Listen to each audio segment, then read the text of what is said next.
एक बार की बात है, गौतम बुद्ध गांव में पेड़ के नीचे बैठकर गांव वालों को क्रोध के ऊपर समझा रहे थे, उसके ऊपर सत्संग दे रहे थे और समझा रहे थे कि किस प्रकार क्रोध एक इंसान को किस तरीके से पूरी तरह नष्ट कर देता है। जब किसी इंसान को क्रोध आता है तो वह किसी के बारे में नहीं सोचता है, मूर्ख बन जाता है और इस प्रकार की हरकतें करने लग जाता है जिससे उसका विनाश निश्चित होता है। सारे गांव वाले इस बात को बहुत ही ध्यान से सुन रहे थे कि क्रोधित व्यक्ति कभी भी अपना आपा खो सकता है और किसी के साथ ही कोई भी व्यवहार कर सकता है।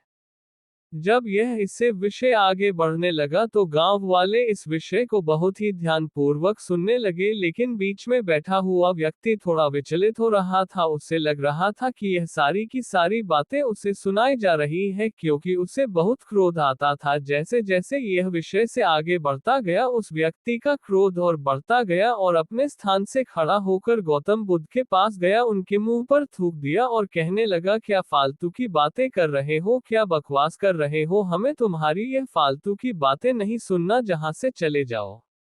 जब गांव वालों ने देखा कि वह व्यक्ति गौतम बुद्ध के साथ किस प्रकार का व्यवहार कर रहा है, गांव वाले गुस्सा हो गए और उसे मारने के लिए दौड़ पड़े। लेकिन गौतम बुद्ध अभी भी शांत थे और उसी मनोभाव में थे जिस प्रकार पहले वह सत्संग दे रहे थे। बुद्ध ने उन व्यक्तियों को रोका और कहा कि नहीं, इस व्यक्ति को कुछ मत कहिए, इस व्यक्ति की कोई गलती नहीं है, इस व्यक्ति को क्रोध आ रहा है और क्रोध में ऐसा होना निश्चित है, इसमें इसकी कोई गलती नहीं है। सभी गांव वाले आश्चर्यचकित हो गए कि गौतम बुद्ध के साथ इस व्यक्ति ने इतना कुछ किया, लेकिन गौतम बुद्ध अभी भी शांत है और उस व्यक्ति के खिलाफ कोई भी बात नहीं सुन रहे हैं। थोड़ी देर के बाद वह व्यक्ति वहां से चला गया और सारे लोग अपने क्रियाकलाप में लग गए।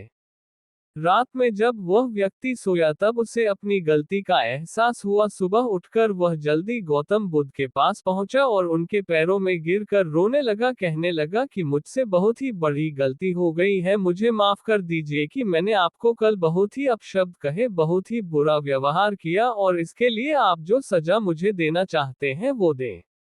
गौतम बुद्ध ने उस व्यक्ति को उठाया और कहा कि मैं बीते हुए दिनों की बातों को याद नहीं रखता और तुम्हें भी यही करना चाहिए।